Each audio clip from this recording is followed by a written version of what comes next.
è un periodo un po' particolare.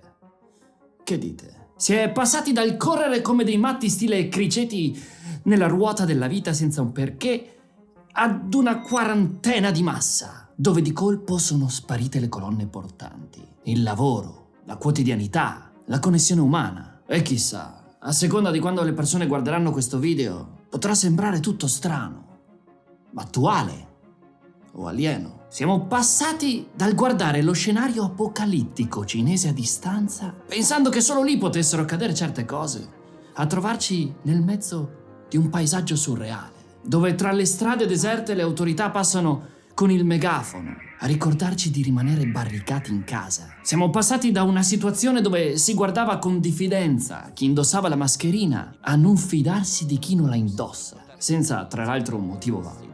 Abbiamo svuotato i supermercati. Siamo corsi ai treni per esodi di massa incontrollati, fuori dalla zona rossa per ritrovarsi in zona rossa. Alcuni sono scappati in posti impensabili per poi trovarsi a voler ritornare in patria, dove per assurdo le cose sembrano essere migliori che altrove, perché almeno qui il diavolo stiamo iniziando a capirlo, a conoscerlo, a conviverci. È una situazione paradossale che può essere vissuta con una chiave di lettura totalmente pessimistica e molti lo fanno, come biasimarli. Ma a me è sempre stato insegnato di non concentrarmi sulle cose fuori dal mio controllo, ma di impegnarmi laddove posso fare qualcosa. Per cui, se hai quella rabbia, quel bisogno di sfogare ed attaccare qualcuno, se hai bisogno di direzionare le luci di scena verso la disperazione e l'impossibilità di agire, mentre il mondo va allo scatafascio, se sei così ti prego stop al video, cambia canale, non hai voglia di sentire altro.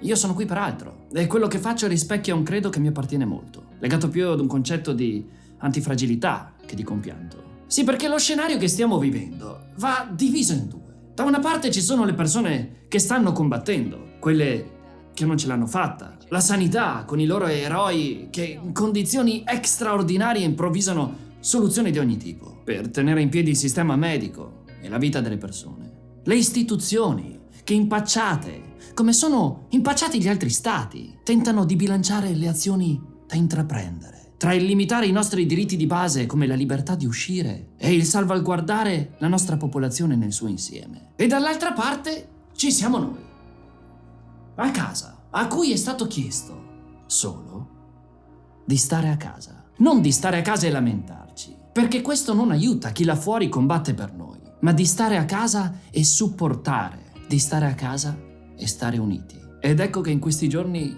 sta accadendo qualcosa di magico, qualcosa che l'Italia non vedeva da tempo, uno strano senso di patriottismo, di ehi, mi sento connesso, mi sento capito, mi sento solo ma in compagnia. L'ultima volta era accaduto nel 2006. Abbiamo dovuto vincere i mondiali di calcio per sentirci così, per qualche giorno e per delle partite di calcio. Bello il patriottismo, ma ci lasciava un po' anche quella sensazione da sfigati, ma è possibile che l'unico modo per sentirci italiani sia quella di vincere delle partite di calcio? E quindi era fallato. Era una sensazione costruita sulla sabbia, ma questa volta no. Questa volta, quando usciamo ai balconi, quando cantiamo tutti assieme, e non ci basta cantare l'inno, che sentiamo fino ad un certo punto. Ci viene da cantare Sono un italiano vero, Azzurro, o Mia bella Madonnina. Lì creiamo una magia, per cui in modo imbarazzato ci sentiamo tutti un po' commossi. Non siamo neanche abituati a queste sensazioni. Dimentichiamo i campanilismi, dimentichiamo un mare di elementi che fino a ieri ci tenevano lontani. I vicini di condominio non sono più quelle persone da guardare male, in modo da essere coerenti con il comportamento che si avrà in guerra alla prossima riunione di condominio. I vicini sono squadra e ci pervade quella sensazione di liberazione, quella che si ha anche nelle relazioni di coppia, dopo un litigio, quella dove vuoi mollare e vuoi solo stringerti e dire io non so neanche cosa stiamo facendo, ma ti voglio bene. Sì, perché la cosa tenera è che lo sappiamo che abbiamo fatto casino nelle settimane scorse, perché noi italiani siamo fatti così. Ancora dall'antica Roma siamo i creatori del termine convivio. Se c'è un problema lo si combatte nelle strade, nei bar, nelle piazze, tra uno spritz e è un dibattito, perché siamo opinionisti, siamo polemici, siamo emozionali, gesticoliamo come marionette, ci facciamo trasportare. E il virus si è fatto trasportare di conseguenza. Ma ora che abbiamo coscienza, sappiamo riconoscere in questo patriottismo ritrovato che siamo così, siamo pieni di difetti, di pregiudizi, di testardaggine. Ma Cristo, se siamo un popolo vivo. L'unico grande problema è che ci servono queste situazioni per renderci conto di chi siamo. Perché lasciatemela sparare, mai mi sono sentito così fiero di quello che siamo come nazione. Proprio in questi difetti, in questa goffaggine. Sarà un bias cognitivo legato alla sensazione di agnello ferito, ma tra le grandi potenze europee là fuori sembriamo gli unici con un attimo di senno. Un po' improvvisato, sì, ma loro stiamo mostrando una forza che neanche noi sapevamo di avere. Ora è vero, mentre esce questo video siamo ancora ai primi giorni di quarantena. Ci aspetta ancora un po' di tempo da soli prima di poter tornare nelle strade. E non sarà facile. Nessuno può prevedere quello che accadrà. Ci sono tante situazioni collaterali che ci metteranno in difficoltà. Tensioni, l'economia, il lavoro, le coppie che non si potranno più vedere e quelle che in quarantena avranno sfornato pargoli come conigli. Ci saranno probabilmente anche situazioni psicologiche peggiori. Molto non ci aspettiamo e a molto non stiamo nemmeno pensando. Ma se dobbiamo vivere tutto questo, una situazione così strana, così unica, non possiamo non cercare neanche un'opportunità di crescita enorme, di consapevolezza di massa. Pensate a questo, mai più nella vostra esistenza, si spera, accadrà una cosa così surreale. E raccontarlo ai figli piccoli, agli amici dall'estero, a chi non l'ha vissuta, le parole non basteranno.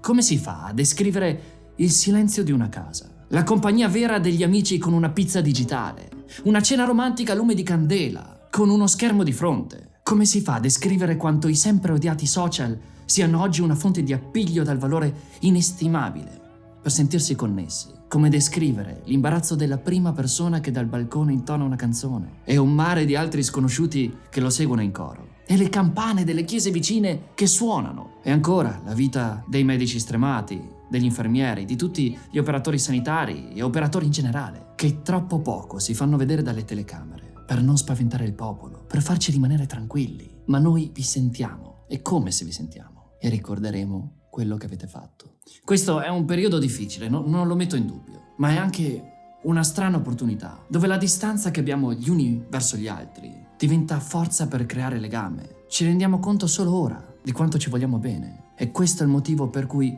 solo una cosa mi spaventa, ed è il fatto che, superato questo periodo, si torni alla tanto amata quotidianità, ma dimenticando, perdendo per strada, distogliendo lo sguardo da questa enorme finestra di consapevolezza che abbiamo avuto l'opportunità di abbracciare. Perché davvero non abbiamo scuse, non abbiamo che tempo. Tempo per pensare, tempo per conoscersi, per capire, tempo per nuove abitudini, tempo per perdere quelle cattive, tempo per leggere, per suonare, per cucinare, tempo per accorgerci di chi ci manca e tempo per scoprire cosa davamo per scontato, a partire da quella benedetta passeggiata in centro storico in paese. Quanto sarebbe bello ritrovarci quando tutto sarà finito e scambiarsi nelle piazze sguardi tra sconosciuti, sentendo uno strano legame forte che ora ci connette tutti, perché tutti assieme, ma proprio tutti, abbiamo vissuto la stessa storia, le stesse emozioni, la stessa voglia di uscire, di parlarsi, di vivere. Non dimentichiamo, sarebbe davvero un peccato. In questi giorni tentiamo di ricordare ogni sfaccettatura di quello che sta accadendo, ma non dimentichiamo. Solo così potremo tornare al nostro modo goffo e disorganizzato di riversarci nei vicoli del paese a chiacchierare con un buon vino, sentendoci un po' di più dei veri italiani.